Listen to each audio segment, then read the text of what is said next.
Hello my dear students, today we will discuss a concept which is related to tense.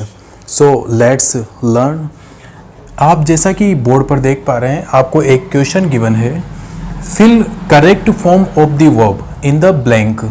जैसा कि यहाँ पर correct form of the verb लिखा गया है, तो इससे मीन्स है कि ये जो कॉन्सेप्ट है ये टेंस से रिलेटेड है।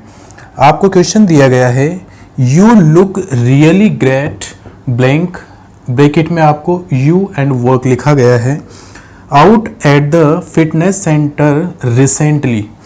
अब अगर इसको ध्यान से देखते हैं तो हमें एक वर्ड नज़र आता है रिसेंटली, जो यहाँ पर एज अ एडवर्ब यूज़ किया गया है। रिसेंटली जो वर्ड है इसके जैसा ही, इसके सिमिलर ही एक वर्ड होता है लेटली। रिसेंटली और लेटली जो है एक ऐसे वर्ड हैं जिसका मीन्स होता है अभी हाल ही में, यानी कि रिसेंट पास्ट में कोई ऐसी एक्शन हुआ है, कोई ऐसी एक्टिविटी हुई है जिसका इफेक्ट जो है अभी प्रेजेंट में भी है। तो हम ये समझेंगे जब भी रिसेंटली रिसेंट पास्ट में कोई ऐसा एक्शन होता है, जो एक्शन तो पास्ट का होता है पर उसका इफेक्ट जो है वो प्रेजेंट में भी रहता है, तो इसके लिए जो है हम प्रेजेंट परफेक्ट टेंस यूज करते हैं। Present perfect.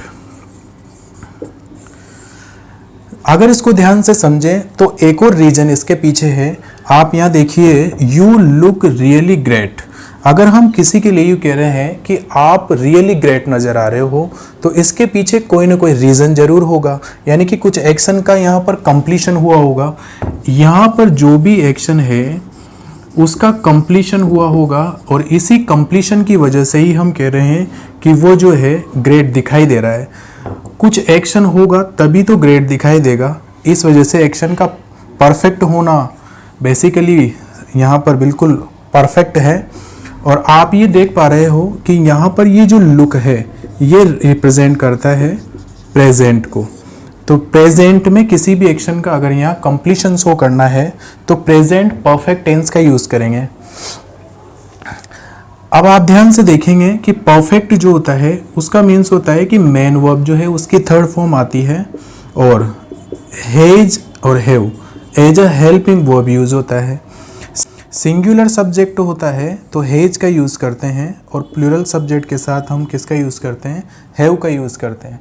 अगर यहाँ पर ध्यान से देखें तो यहाँ पर जो है ये एक इंट्रोगेटिव सेंटेंस है।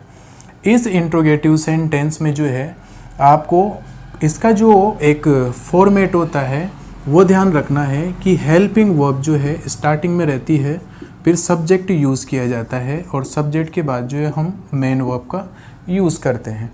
अब यहाँ पर जो सब्जेक्ट बनेगा वो सब्जेक्ट बनता है अपना यू। यू के अकॉर्डिंग अपने को हेल्पिंग वर्ब जो लिखनी है वो लिखेंगे हैव, और मेन वर्ब जो है उसकी थर्ड फॉर्म यानी कि वर्क की थर्ड फॉर्म क्या लिखेंगे, वर्ब। आज हमने ये समझा कि जब भी कोई एक्शन जो रिसेंट पास्ट का होता है तो उसको हम प्रेजेंट परफेक्ट में लिखते हैं। तो आई होप आपको समझ में आया होगा ये कॉन्सेप्ट जो कि टेंस से रिलेटेड है। Okay, thank you, keep learning.